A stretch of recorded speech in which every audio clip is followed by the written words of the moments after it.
नमस्कार दोस्तों, मेरे पाम रीडिंग चैनल में आपका बहुत बहुत स्वागत है। आइए आज 25 वर्ष के पुरुष के पाम का एनालिसिस करेंगे, इनके सवालों का जवाब करेंगे। तो सर्वप्रथम इनके सवालों को सुनेंगे, फिर एक एक करके इनके सवालों का उत्तर करेंगे।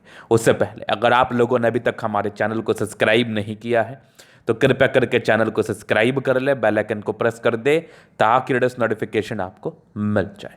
तो चलिए शुरू करते हैं। इनका क्वेश्चन इस प्रकार है, वर्तमान समय में ये अपना व्यापार कर रहे हैं, बहुत बड़ा व्यापार है। आगे के जीवन के बारे में जानना चाहते हैं।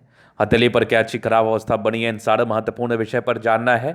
और आगे का जीवन मूल रूप से कैसा बीतेगा और एक नया व्यापार ये स्टेब्लिश्ड करना चाह रहे हैं, उस महत्वपूर्ण विषय पर भी जानना है कि आगे जो ये व्यापार करना चाह रहे हैं ये इनके लिए कैसा रहेगा, अच्छा रहेगा कि नहीं। तो आप बिल्कुल चिंता ना करें, आपके क्वेश्चंस को मैंने सुन लिया है गहराई पूर्वक। अब बताने का कोशिश करूंगा, जो भी आपकी पॉजिटिविटी होगी, जो भी आपके हाथ पर नेगेटिविटी होगी, इन सारे महत्वपूर्ण विषय पर विचार करेंगे। तो अगर मैं पॉजिटिव चीज़ की बात कर लूँ तो पॉजिटिविटी में है जबरदस्त भाग्य रेखा है, सुई की तरफ पतली भाग्य रेखा है। इतनी पतली भाग्य रेखा आपको एक्सट्रीम धन लाभ कराती है, इतनी पतली भाग्य रेखा आपको आगे बढ़ाती है जीवन में, इतनी पतली भाग्य रेखा आपको करोड़पति बनाने का पूरा ताकत रखती है। तो आइए इस भाग्य रेखा को देखते हैं और समझते हैं कि कैसी है ये भाग्य रेखा और किस प्रकार के फल इनके जीवन पर इस भाग्य रेखा के रिगार्डिंग आने वाले हैं। तो अगर किसी व्यक्ति के हाथ पर इतनी पतली और विजिबल भाग्य रेखा दिख जाए, जो इनके हाथ पर दिख रहा है, ये बिल्कुल सामान्य नहीं माना जाएगा। ये एक बहुत असामान्य अवस्था है। इस केस में जातक जन्म से करोड़पति होते और कर्म से भी करोड़पति होते हैं। मतलब पतली भाग्य रेखा का कंसेप्ट ये है कि जातक के जीवन में एक्सट्रीम धन लाभ कराता है, जातक के जीवन में एक्सट्रीम धन को ये देता है। और भाग्य रेखा का अर्थ होता है धन रेखा। और अगर आपकी धन रेखा अच्छी हो जाए फिर तो कोई दिक्कत ही नहीं है, फिर तो कोई परेशानी ही नहीं है, फिर तो कोई समस्याएं ही नहीं है। तो वही वाली बात है। तो इनकी भाग्य रेखा इतनी बढ़िया है ना कि मैं क्या बताऊं। आइए देखते हैं। अभी मैं आगे विचार करूंगा इनके हथेली पर और क्या क्या चीजें हैं। तो आगे भाग्य रेखा और पतली होकर चल रही है जीवन के अंतिम समय तक, ये मैंने देखा। और आगे अगर मैं देख लूं तो यहां एक और भाग्य रेखा जीवन के लास्ट तक दिख रही है। तो ये वाली भाग्य रेखा दर्शाती है कि यहां पर थोड़ी बीच में गड़बड़ है, वो उस समय तक बन भी जाएगी। अभी महज 25 वर्ष की ही आयु है, लेकिन धीरे धीरे करके ये आगे बढ़ रही है। ये आपको बेनिफिट कराएगी, ये आपको तरक्की देगी, ये आपको सफलता देगी, इस बात की गारंटी है। तो यहाँ पर ये भाग्य रेखा इस बीच में हल्की हल्की दिख रही है मुझे। अगर ये उस समय तक सार्थक हो जाए फिर तो कहने ही क्या, फिर तो वारे न्यारे हैं आपके। लेकिन हाँ, लगभग 58 वर्ष तक तो आपकी भाग्य रेखा बहुत सक्रिय आपको बेनिफिट कराएगी। तो जिस भी व्यक्ति के हाथ पर खास करके पतली भाग्य रेखा हो, तो ऐसे व्यक्ति अपने जीवन में एक्सट्रीम तरक्की को प्राप्त करते हैं, सफलता को प्राप्त करते हैं, जीवन में कोई समस्याएं नहीं आती हैं। और एक ज़बरदस्त दिख रही है सूर्य रेखा। सूर्य रेखा भी कोई बिल्कुल सामान्य नहीं, बहुत असामान्य सूर्य रेखा मानी जाएगी ये। आगे भी ये सूर्य रेखा चल रही है बहुत ज़बरदस्त। और सूर्य रेखा यहाँ से भी दिख रही है एक ट्रायंगल के साथ है। अगर किसी प्रकार से सूर्य रेखा पर एक आपको त्रिभुज जैसी आकृति दिख जाए तो ये इंडिकेट करता है जातक को बल्क में पैसा आता है। लेकिन ये लगभग 33-34 वर्ष की आयु के बाद आएगा। यहाँ पर एक और भाग्य रेखा दिखी, लेकिन इस भाग्य रेखा में थोड़ा कम स्ट्रेंथ होने की वजह से इसको हम बहुत सार्थक नहीं मानेंगे। अगर और पॉजिटिविटी में देखूं तो मंगल रेखा बड़ी शानदार दिख रही है, टूटी टूटी है, लेकिन मंगल रेखा बड़ी अच्छी है। एक ही जगह पर टूटी है, उससे कोई विशेष दिक्कत नहीं है। जीवन रेखा अच्छी है, आयु दीर्घायु, इतनी क्लियर और स्पष्ट जीवन रेखा आपको लंबा आयु देती है। तो ये तो हो गई बात, ये तो हो गई महत्वपूर्ण बात।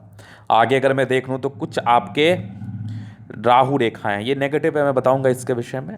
और पॉजिटिविटी देखूं तो प्लैनेट्स अच्छे हैं, जैसे आपका बृहस्पति प्रबल है, शुक्र प्रबल है, चंद्र आपका ये मंगल प्रबल है, दोनों मंगल बढ़िया है, चंद्रमा अच्छा, मतलब लगभग प्लैनेट्स ठीक कंडीशंस में। तो राज्योकारक स्थिति है। तो ये तो थी इनकी पॉजिटिविटी। अब मैं इनके हथेली पर नेगेटिव चीज़ को देखूंगा, क्योंकि नेगेटिव चीज़ देखना भी बहुत जरूरी है। उसके बाद इनके प्रश्नों को सुनूंगा। तो नेगेटिविटी में क्या है इनके हाथ पर, ये एक महत्वपूर्ण सवाल है, इस पर थोड़ा मैं विचार करूंगा बारीकीपूर्वक। नेगेटिविटी में ये है कि अगर मैंने इनकी बुद्ध रेखा पर गौर किया बहुत बारीकीपूर्वक, तो मुझे बुद्ध रेखा इस प्रकार से दिखी। तो जब इस प्रकार से बुद्ध रेखा हो तो ऐसे व्यक्ति का अपना खुद का स्टार्टअप नहीं होता। इनके पिताजी के स्टार्टअप पर ये आगे बढ़ रहे हैं या बढ़ा रहे हैं। तो ये होगी पहली बात। अब दूसरी बात कि अगर बुध रेखा थोड़ी गड़बड़ हो किसी के भी हाथ पर, तो ये इंडिकेट करता है कि जातक को अभी कोई व्यापार शुरू नहीं करना चाहिए। अपने नाम से कोई व्यापार नहीं करना चाहिए। अगर करना भी चाहिए तो कुंडली दिखा के उपाय करने के बाद, सही सही समय के बाद, सही समय के बाद। तो ये हो गई पहली बात, क्योंकि बुध रेखा थोड़ा प्रॉब्लमेटिक इंडिकेट करती है, बिजनेस को लेके बहुत ज़्यादा बड़ी उपलब्धियों को नहीं बताती अगर टूटी बुध रेखा हो तो यहां पर टूटी बुध रेखा है, तो ये बिजनेस अगर खुद के नाम से ये करेंगे तो इनको थोड़ा नुकसान होगा। तो इसके लिए रेमेडी हो जाएगा, क्योंकि जिस प्रकार से ये टूटी है इसमें जुड़ने के चांसेस भी उतने ही ज़्यादा हैं। ये बेहद आराम से, बेहद अच्छे तरीके से जुड़ सकती है अगर इसके लिए कुछ सार्थक उपाय किए जाए तो। संभवतः कभी कोई मार्केट का समय हो गया, थोड़े पैसे की हानि दिख रही है, इसी कारणवश थोड़ी टूटी जाती है, इससे कोई विशेष दिक्कत नहीं है। अगर मैं आगे देख लूँ तो और क्या नेगेटिविटी है, कुछ राहु रेखाएं, वही 25-26 के आसपास की राहु रेखाएं भी मुझे दिख रही हैं। तो इसके लिए भी आपको बिना उपाय किए आगे नहीं बढ़ना है, बिना रेमेडी किए आगे नहीं बढ़ना है। तो ये यहाँ पर हो गई इनकी नेगेटिविटी। बाकी ये इंडिपेंडेंट सोच के व्यक्ति हैं, तो इंडिपेंडेंट ख्यालात के होने की वजह से जातक अपने हिसाब से चलना ज़्यादा पसंद करते हैं। तो अगर आप केवल अपने हिसाब से चलेंगे और समय के हिसाब से नहीं चलेंगे तो आपको प्रॉब्लम होगा। दो टाइप से आप जीवन पर अनसक्सेस करते हैं या सक्सेस करते हैं, या तो आप समय के अकॉर्डिंग चल लो, या फिर अगर आप समय के अकॉर्डिंग नहीं चल रहे हैं तो डिस्कशन करके चल लीजिए, जिसका समय बढ़िया आपके परिवार में, जिसका विजन अच्छा है, समय अच्छा, उसे डिस्कशन कर लो आप। अगर धारा की विपरीत दिशा में चलोगे तो प्रॉब्लम होगा। तो अभी वर्तमान समय में कोई बड़ा इन्वेस्टमेंट करना मेरे समझ से ठीक नहीं रहेगा, या आपके धारा के विपरीत कार्य होगा। और धारा मतलब आपका जो पानी का फ्लो है, पानी का जो नदी का जो फ्लो है, रिवर का जो फ्लो होता है, उसके विपरीत नहीं चलना कभी। तरंगों के विपरीत चलेंगे प्रॉब्लम्स आएंगी, धारा के विपरीत चलेंगे समस्याएं आएंगी। अभी आपके जीवन पर सही समय नहीं है, सही समय के बनाने का प्रयास करेंगे खराब समय को तो दिक्कत आएगी। वेरीफाई करा लेना, फिर उसके बाद ही कोई कार्य में अपनी संलिप्तता को दिखाना, अपने धन को भी खर्चना, इसके पहले नहीं। तो मैं आपको वो कुंडली दिखा के, देख के अच्छे तरीके से समय और उपाय दे दूंगा। बाकी अभी इनके जीवन रेखा के विश्लेषण से आगे के लाइफ को क्लियर करेंगे। तो काफ़ी इंडिपेंडेंट ख्यालात के बचपन से ही रहे, कोई खास इंटरेस्ट इन लोगों को पढ़ाई में होता नहीं है। सूर्य रेखा इस बात का परिचय करा रही है। इसके बाद देखा जाए तो कुछ आपकी राहु रेखाएं हैं। ये बचपन में थोड़े बहुत तनाव दिया होगा, तो बचपन में क्या तनाव होगा? अगर आप अच्छे परिवार से होंगे तो बचपन में आपको तनाव पढ़ाई लिखाई को लेके ही होगा, तो वो आपका कंसंट्रेशन इश्यूज रहा होगा बचपन से ही। बाद बाकी कुछ प्रगति की रेखा थी, आपके जन्म के बाद आपके पिताजी राई जरूर किए होंगे। पूर्ण इंडिपेंडेंट आप 20 वर्ष से हो गए, कहा जा सकता है ऐसे व्यक्ति 20 वर्ष की आयु से पूर्ण इंडिपेंडेंट हो जाते हैं। फिर एक लगभग 22 में तरक्की थी, फिर 24 में था, एक 25 में दिक्कत थी, 27 में एक दिक्कत के योग बने थे।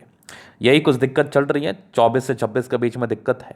फिर एक लगभग 28 में था, हल्का 30 में था। 30 साल तक हल्की हल्की राहु रेखाएं हाथ पर हैं, प्रॉब्लम्स इंडिकेट करती हैं, परेशानी इंडिकेट करती हैं, तो कोई खास दिक्कत वाली बात भी नहीं है, ठीक है, चलता रहता है। 32वें वर्ष में तरक्की थी, फिर एक 34 वर्ष में था, फिर एक 36 वर्ष में था, फिर लगभग एक 40 में था। 40 से लेकर लगभग आपके 43 तक बढ़िया ट्रायंगल। 43-44 के बाद जीवन रेखा बहुत स्मूथ है, एक्सट्रीम लेवल की स्मूथनेस है इस जीवन रेखा पर, बिल्कुल सामान्य नहीं मानी जाएगी। मतलब आपका जीवन जितना कमाना आपने 45-46 तक कमा लिया, उसके बाद एकदम चमत्कारी स्मूथ जीवन बीतेगा आपका। चलो जी, हम आगे विचार करते हैं। लग्जूरियस लाइफ के योग बने वो तो रहेगा, थोड़ा स्ट्रेस था वो सामान्य है। बाद बाकी यहाँ पर देख लीजिए, आपके ये मनी मैनेजमेंट प्रबल है, जीवन पर जब भी चाहिए पैसे आ जाते हैं, धन को लेकर विशेष दिक्कतें नहीं रहती। हाँ, थोड़ा स्ट्रेस का लाइन ज़रूर था, ये थोड़ा स्ट्रेस को बताता है। बाकी मंगल रेखा शानदार है, इस प्रकार की मंगल रेखा इंडिकेट करती है कि ऐसे व्यक्ति की लाइफ में तरक्की होती है, भाग्योदय होता है। और क्योंकि जीवन रेखा के बल को इनहैंस करती है मंगल रेखा, तो आप ज़्यादा कार्य कर पाएंगे, तो ज़्यादा अच्छे से अपने जीवन को बिता पाएंगे। शुक्र मंगल प्रबल है तो कंफर्टेबल लाइफ रहेगी। हाँ, थोड़ा सा यहाँ पर से ये आ गया, रेक्टेंगुलर शेप का पाम है, तो पाम का शेप अगर रेक्टेंगुलर हो किसी कारणवश, तो ये बड़े जिद्दी प्रवृत्ति के होते हैं, जो मन में आता है वही करते हैं। प्लैनेट्स अच्छे कंडीशंस में तो राज्यों कारक स्थिति है ही, कंफर्टेबल लाइफ तो रहती ही है, गुलाबी धन को अट्रैक्ट करती है। और एक बढ़िया ही थंब दिख रहा है मुझे यहाँ पर, थोड़े से दिक्कत के योग बने हैं, थोड़ी घबराहट की समस्या होती है।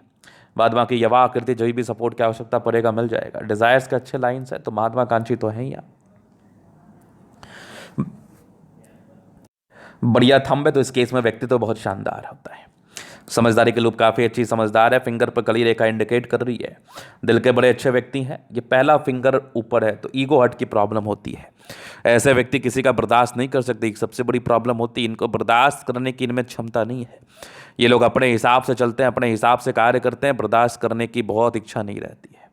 बाकी ये फिंगर आपका सैटर्न फिंगर बड़ा है तो इंडिकेट करता है कि ऐसे व्यक्ति बहुत मेहनती होते हैं। मेहनती में भी कोई कमी वाली बात नहीं है, कोई कमी वाली नहीं। ये भी मैं आपके एथली के माध्यम से देख पा रहा हूँ, तो ये भी आपकी पॉजिटिविटी है। सूर्य फिंगर लंबी है, हाँ फिंगर के बीच में गैप है, तो थोड़े खर्चीले प्रवृत्ति के आप जरूर होते हैं। ऐसे व्यक्ति थोड़े खर्चीले प्रवृत्ति के होते हैं, तो खर्च पर नियंत्रण करना है। बुध फिंगर फर्स्ट फ्लैंस तक है तो कम्युनिकेशन स्किल वाइज बहुत प्रबल।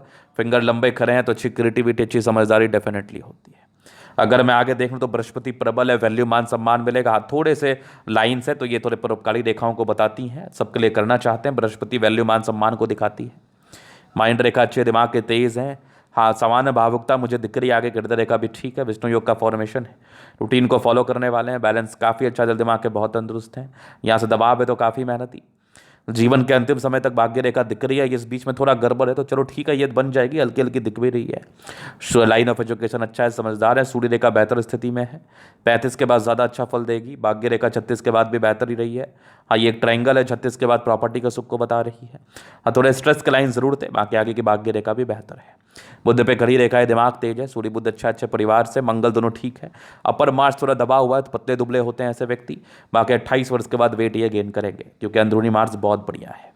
चंद्रमा अच्छा है, पैसे फ्लो की फ्लो बनी रहेगी। खाने पीने से जुड़े हुए कार्य में आपको तरक्की और सफलता मिलेगी, इस बात में कोई डाउट नहीं है। चंद्रमा बहुत प्रबल है, जबरदस्त आपकी भाग्य रेखा। आपके 36 साल तक तो बढ़िया समय, एकदम पैसा कमाओगे।